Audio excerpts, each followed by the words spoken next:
You ask Tiger to solve. This deals with linear equations with one unknown. The final result is g equals 8. Let's solve it step by step. Group all constants on the right side of the equation. Subtract 2 from both sides. Simplify the arithmetic.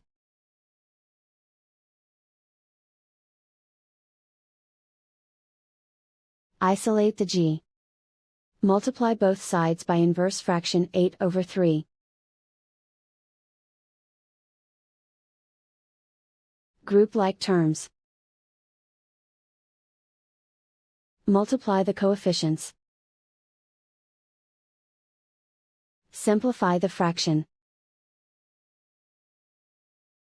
Multiply the fractions.